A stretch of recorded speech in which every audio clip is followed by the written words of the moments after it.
Welcome and good afternoon. Thanks for spending your lunch with us. My name is Jeff Berman, and I head up the Corporate and Transactional Department of BFV. On this webinar today with me is my law partner, Lawrence Kasmen. Lawrence's practice focuses primarily on commercial real estate. Many of you have submitted questions in advance. Many of you hopefully will submit questions during this webinar. We hope to answer as many of those as we can in the 30 minutes. If we don't get to a question that you have submitted, we will do our best to respond to that in the next couple days. Few housekeeping matters. The only way to get a question to us is through the Q&A button on your on the panel. No chatting, no raising hands. Since we are going to be limited to 30 minutes, we're going to try to move along quickly because there are a lot of questions that have been posed to us. The way this is going to work is I'm going to read one of those questions to Lawrence for starters, and Lawrence is going to do his best to answer that. Then he's going to ask a question of me, and I will do my best to answer. So it will be a back and forth. So Lawrence, here we go. Are there any new projections in place, any new protections in place under Georgia law for commercial borrowers in light of COVID-19? Jeff, thanks for the introduction. So good question. The short answer is no. Unfortunately, commercial borrowers have not enjoyed the benefits that residential borrowers have under COVID-19.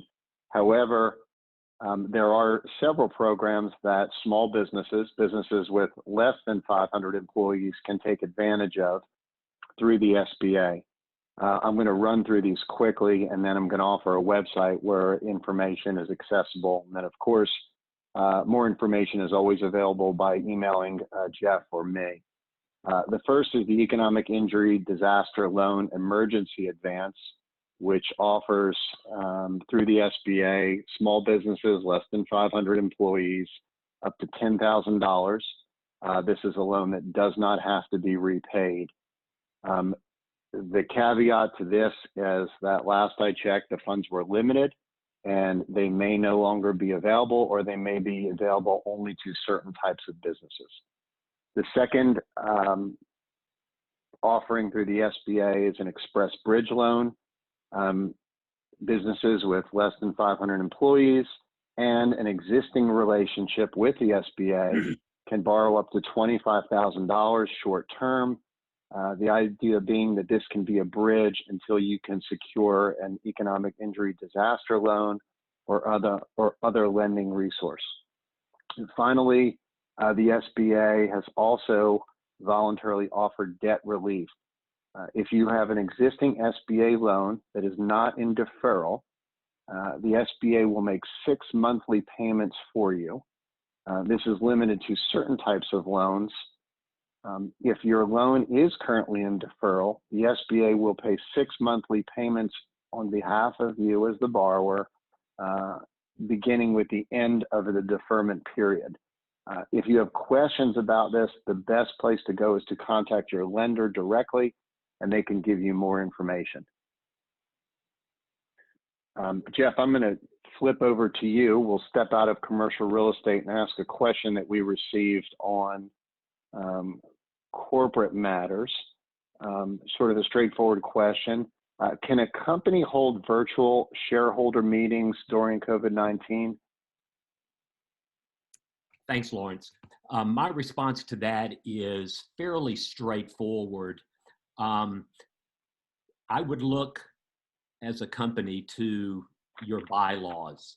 Typically, bylaws will lay out whether or not a shareholder meeting, or for that matter, a director's meeting, can be held telephonically, can be held virtually. And if your bylaws don't say that and you're intending to continue to, or you want to have virtual shareholder or director meetings in the future, you should consider amending your bylaws. One thing to be very careful about, even if your bylaws do allow for a virtual meeting, many bylaws require a greater percentage of shareholder approval if it is a virtual or telephonic meaning that your bylaws may require a majority at an in-person meeting to accomplish something, but your bylaws may require 100% unanimity to approve some action virtually or telephonically. So the key is check your bylaws and see what they say. Lawrence, another question that was submitted, that since you're the commercial real estate lawyer, it's best for you to try to answer. What steps can borrowers take now with their commercial lenders to attempt to avoid default or foreclosure? So the answer there is, number one, foremost and most important, is communication. And do not bury your head in the sand. Lenders appreciate open and direct communication. They want to help. They want to help you formulate a plan to weather the storm if that is possible. And all of our lender clients consistently repeat this message to us. Borrowers need to talk. They need to come to us and discuss their situation. Options that exist for borrowers, first would be a deferral. So it's a difficult time. You're trying to weather the storm, but you believe that in the next 3 to 6 months, your business will get back on track and you can continue business as normal. Reach out to your lender and discuss the option for a deferral, whether it be for interest or principal and interest for that short period of time. Many lenders will agree to either forbear the interest permanently, or to forbear it for a period of time and then recapture it on the back end of the loan, either in one lump sum payment or amortized over the maturity of the loan. The third step you can take is to seek, I'm sorry? I was going to follow up, but go ahead. No, but go ahead, sure. Just when you mention having an agreement, hopefully, with your commercial lender, how do you document that? What's the best way? So when you do approach your lender, and let's say they will agree to forbear for 3 months, and they will tack the interest on at the back of the loan, most likely you're going to receive a pre-negotiation letter from your lender. That is going to be an agreement whereby the lender wants the borrower to agree that any discussion they have is for settlement purposes only, that the lender is not waiving any rights or remedies it might have, and that the borrower continues to be in default until such time as the forbearance or the loan modification is negotiated. I would strongly suggest that if you do receive a pre-negotiation letter from your lender, you submit it to counsel for review. Oftentimes lenders will try to overreach and ask you to make statements regarding the status of the loan, whether or not you know of any circumstances that could cause a default, or any other matters in the nature of an estoppel.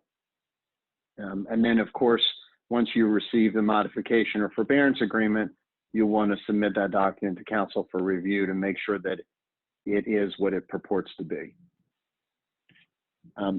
Then going back to my list of things that a borrower can do, the next thing would be to read your loan documents. And if you don't understand your loan documents, take them to counsel and ask counsel to evaluate them for you. You'd be surprised what protections you might have in your loan documents. Next would be to understand your collateral. And depending on your collateral, it will also direct your best route to take vis-a-vis your lender? Is your collateral real property? And what is the lender's recourse to retake that property? Is your collateral FF&E? Do you need that equipment to operate your business? Is the collateral shares in a corporation or membership interest in a limited liability company? Or is there other security for the loan in the form of a guarantee? During the recession of 2007, many lenders, particularly institutional lenders, did not want to foreclose on property and add it to their REO or real estate owned bucket. So they would sue on a guarantee. Well, the double-edged sword is that they would sue on the guarantee. The guarantor would tie it up in court for a period of time, giving that borrower time to work out other means to repay the loan and avoid foreclosure. So not all bad. For non-recourse borrowers, certainly typically your collateral is going to be more in the sense of fixed asset like property or FF&E. Understand the foreclosure process. Reach out to your counsel and understand what state law governs the loan. If it's in Georgia, it would be non-judicial foreclosure on real property, which is simply advertised for 4 consecutive weeks and then sell the property in the courthouse steps the following Tuesday. If you're in a judicial foreclosure state, it's going to require litigation, and it's going to allow you to stave off the foreclosure process for a period of time. And then finally, understand alternatives. Sometimes offering the lender a deed in lieu of foreclosure and keeping the lender out of litigation and not requiring the lender to go through the foreclosure process can work to your advantage if the loan is secured by a personal guarantee. Many times the lender will be willing to not act on that guarantee if it sees a simple path to secure the collateral and move on. And then finally, one can always consider bankruptcy as sort of a timeout period for the loan. It can stop the foreclosure process or can stop the lender temporarily from executing the collateral if that is an option for the borrower. Okay, flipping it back to the corporate world, Jeff, let's just talk about the current climate. You do a lot of mergers and acquisitions work. What have you seen or what have you heard from your clients as far as the major impacts of the COVID-19 on the M&A, on M&A transactions and on the M&A world? Thanks, Lawrence. First of all, M&A deals are happening. We have closed 2 deals during the pandemic, and we have a 3rd deal that is in the works. Probably the most obvious big 2 issues are the social distancing required and potential travel issues. If you have a potential buyer who is out of state, even out of the country, getting to your facility, your office to do any due diligence is difficult. Obviously, due diligence is always a key component of any acquisition. It's even more difficult now for the social distancing and travel. But there are other things that a buyer really needs to focus on, maybe more than ever before. For instance, if it's a company that depends on a supply chain or a distribution chain, how is that working currently? We all know supply chains have been impacted. From a workforce standpoint, obviously a very big issue for everyone right now. Is everyone healthy? Is everyone coming in to the building, to the office, to the facility and working or not? business continuity. Is there a plan in place for the business to continue through the pandemic? Privacy and security, particularly of any confidential information, is a huge issue. Right now, with people working from home, there is real concern in the security world that we are more susceptible to being hacked while we're at home than we are in the office.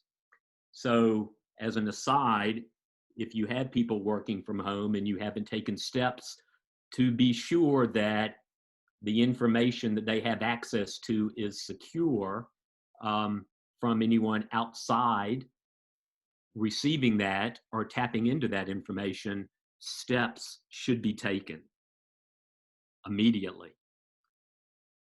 From a seller standpoint, a seller in any M&A deal is going to make certain representations and warranties.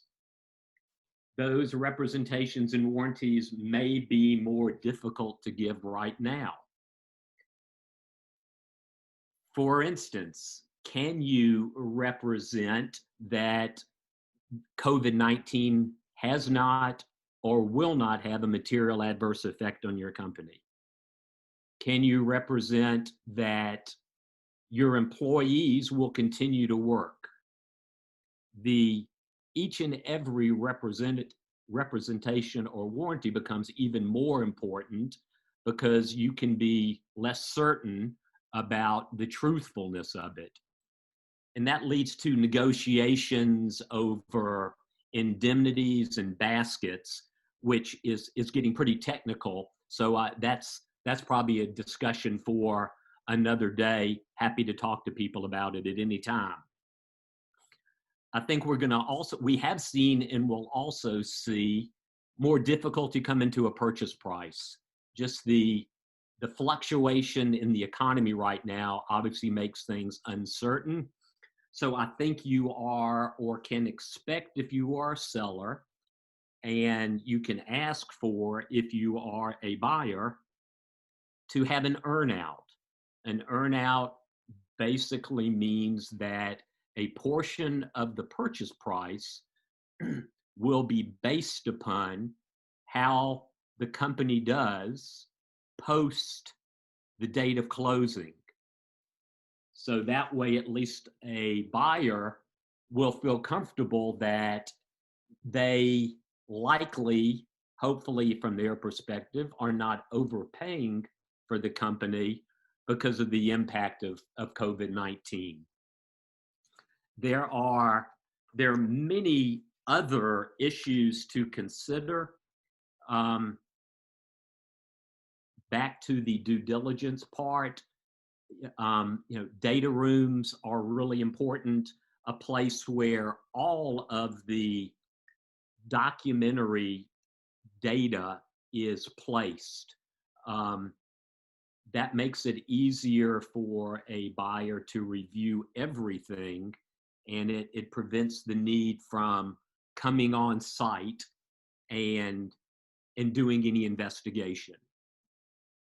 And for each business, it's different, obviously, but again, just paying attention to reps and warranties, due diligence, and negotiation of the purchase price are probably the biggest areas that we are seeing the greatest impact on the M&A side of the world as a result of COVID-19. Jeff, I'm gonna jump in here.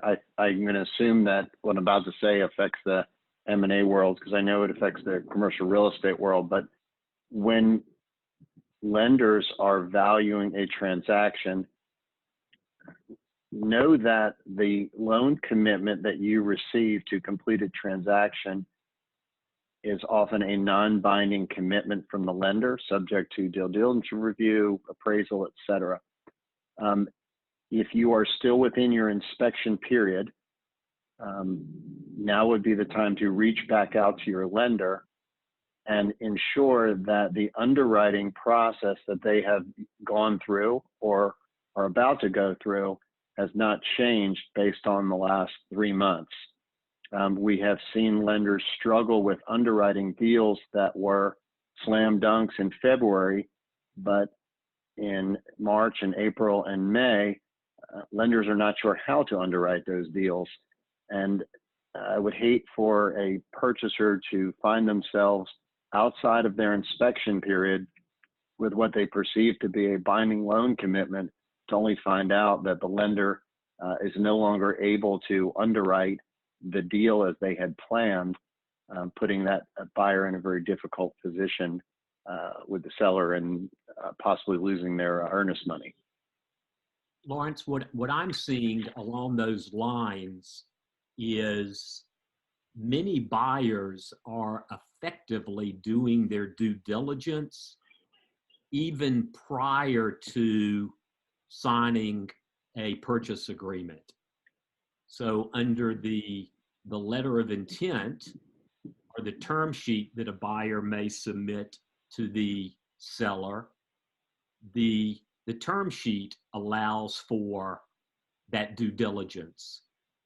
So kind of part and parcel of that, there is an ongoing discussion among lawyers as to how much time and effort you put into a letter of intent. Many believe very little, and some believe much more detail. I think where we are today, we are seeing, and I think other lawyers are seeing, much more detailed and heavily negotiated letters of intent before people ever even start talking about a purchase and sale agreement. Really good point. In letters of intent, I do a CLE on letters of intent, and one of the provisions that I always suggest that the parties include, particularly for the benefit of the purchaser, is a binding standstill or exclusivity provision. So maybe the letter of intent itself is non-binding, but a binding standstill provision would give that buyer or purchaser the opportunity to review the due diligence, knowing that the seller can't be negotiating with other parties during a specific period of time. Lawrence, can I back up to a real estate related question? Of course. Okay. I think this is a fairly common question that many people have. We had to deal with it in our office also. What steps can a tenant take now with their commercial landlord, whether it's deferral of rent, abatement of rent? What's the best way to approach your landlord? So some of the strategies that I delineated with respect to a borrower-lender relationship are going to apply here as well. There's been a lot of chatter about the force majeure provision and can I avoid paying rent under force majeure, and what does my force majeure provision allow me to do? But let's just take a step back. Number one, first and foremost, communication. Reach out to your landlord, explain the situation. Try to put your landlord into a position of working with you as a business partner. If you have been a tenant for a long time, you have always paid your rent on time, you have not committed any performance defaults, it is unlikely that your landlord wants to kick you out or terminate your lease. They would much rather have a tenant that they've had good experience with. It's very expensive for a landlord to put a new tenant into the premises. So know that as a tenant, you have a good bit of negotiating power with that landlord. It is also a good time for the members or the shareholders of a small business to get together and formulate a business plan. If you haven't done it, it's usually something that sits on the back burner. It's something that we'll get to. I'm sure some of you are smiling now because you have it started but not finished. But this is the time to say, can our business survive? And what will business look like for the short term, 6 months, 12 months, and for the long term, 3 years and 5 years?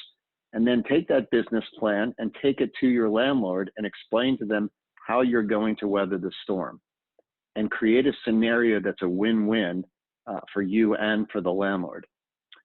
Maybe it's a temporary forbearance of rent, where the landlord amortizes the excused rental payments over the life of the lease, or tax them to the back end of the lease. But if the landlord believes that you can weather the storm and you can come out of this successfully, it is unlikely that they will terminate your lease. Like the borrower-lender situation, know what your lease says. In a landlord-tenant relationship, the tenant has a better set of rights and resources than a borrower may have in a set of loan documents, but you would be surprised what your lease might contain for your benefit as a tenant. And then understand the remedies. Does your lease require notice and cure? What other resources do you have? Can you take advantage of an SBA short-term loan? But I guess the long and short of this is work with your landlord. Try to put your landlord in a position to be a business partner, and try to put them in a situation where they see a win-win. And again, by being forthcoming and allowing the landlord to see that you've done your homework and there is a path to survival, I think that will go a long way. And I assume, I'm sorry, I jumped in over you. That's fine. I assume a lot's going to depend upon the type of landlord you're dealing with. There are mom and pop landlords, and there are very large insurance company landlords. So I imagine the dealing with those different types of landlords is going to be very different also. Right. So certainly different types of landlord-tenant relationships, different circumstances, different strategies. An office lease with an office building owned by an insurance company is going to be different than a 10,000 square foot, 5-tenant shopping center that has a cleaners and a nail salon and maybe a wireless provider. And again, I mean, it all comes down to having a strategy, maybe discussing a way to approach your landlord with counsel, and then going to your landlord, communicating and trying to figure out a way to make it work. But I do think that it's incumbent upon the business owners to have those hard, real discussions amongst themselves to decide, how are we going to get through this? And is there really a path to the other side? And if so, let's put this down on paper and let's execute a plan. Let's not try a head in the sand approach and just hope this goes away. I don't think it's going away anytime soon. And the businesses that survive are going to be the ones that plan, and the ones that do their homework, and the ones that address the difficult questions now. Good. Lawrence, I am going to call time. It's 12:30 by my clock, and it's very important to us that we start on time and end on time because we are taking up people's valuable time. We truly appreciate everyone who has been a participant for joining us today. Hopefully, the things we had to say were helpful to you. Please remember, the State Bar of Georgia likes me to say that this is not legal advice since it is in a webinar format. We at BFV are happy to answer any questions that people may have. You can send emails to us, or you can place phone calls to us.